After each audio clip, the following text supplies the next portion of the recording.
আমি আজকে কাতলা মাছের মাথা দিয়ে লাউ ঘন্ট করব। দেখো, কড়াইতে তেল দিচ্ছি, লবণ হলুদ দিয়ে দিলাম, মেখে নেব।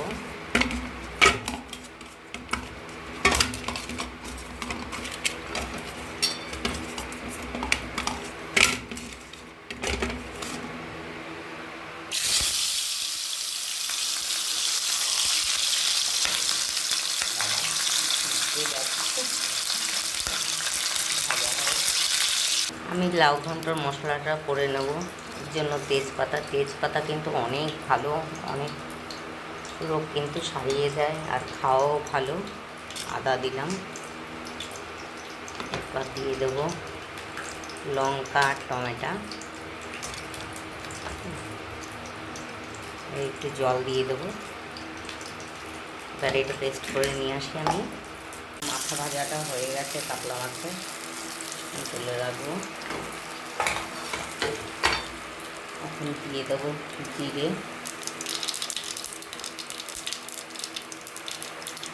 তার মধ্যে এই যে পেস্ট করেছিলাম মশলাটা দিয়ে দিয়েছি। এবার হলুদ,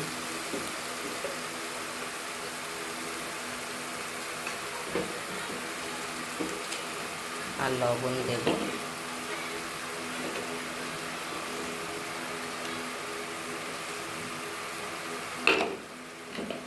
আর দিয়ে দেবো একটু চিনি। লাউ ঘন্টতে একটু চিনি না দিলে ভালো লাগে না।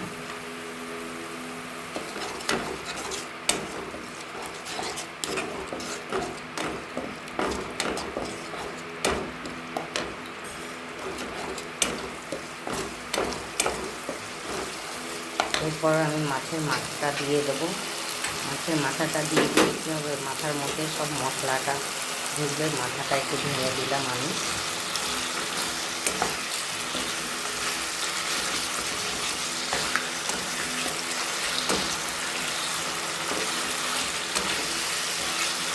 এখন কিন্তু আমি দুপুরে কাতলা মাছই হবে, আর লাউ ঘন্ট, ডাল আর পটল ভাজা আর এই রেসিপি। কিন্তু আমি আজকে তোমাদের লাউ ঘন্ট করাটাই দেখাবো। ভালো লাগলে লাইক, কমেন্ট, শেয়ার করবে। এই দেখো, মশলাটা ভাজা হয়ে গেছে, তার সাথে মাছটাও ভাজা গেছে। এইবার লাউ ঘন্ট, লাউগুলো কেটে রাখা দিয়ে দিলাম। এবার নাড়াচাড়া দেবে।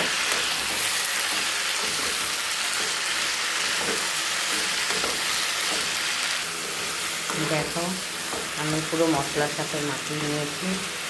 আর লবণ ঝালটা ঠিক করলে পরে রান্না এমনি ভালো হয়ে যায়। সবাই তো সবার মতো করে দেখায়। হ্যাঁ, অ্যাকচুয়ালি রান্নাটা নিজের কাছেই নিজে দেখতে হয়। লবণ ঝালটা যদি ঠিক হয়ে হয় তাহলে রান্না খেতেও ভালো লাগে।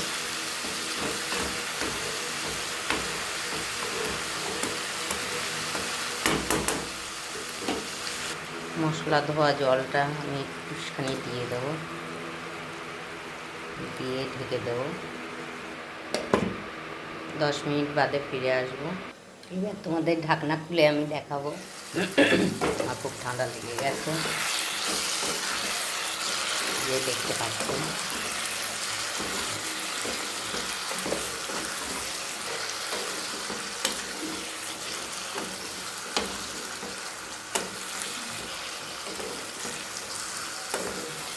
আমার ফুলের বাগান তোমাদের সাথে মাঝে মাঝে শেয়ার করি। কেমন লাগছে তোমাদের কাছে কমেন্টে একটু জানাবে। আর আমার রান্না একদম সিম্পলই হয়, বেশি আমি মশলা দিয়ে করি না।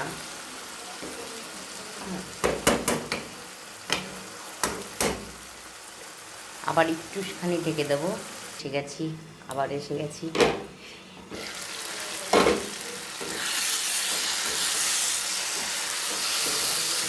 হয়ে গেছে আমার রান্না।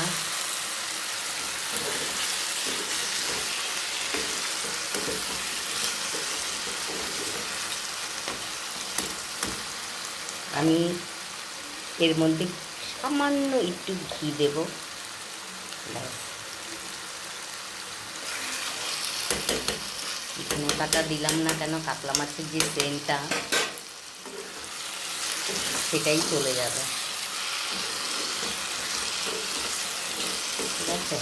ওর জন্য দিয়ে হয়ে গেছে, দেখো।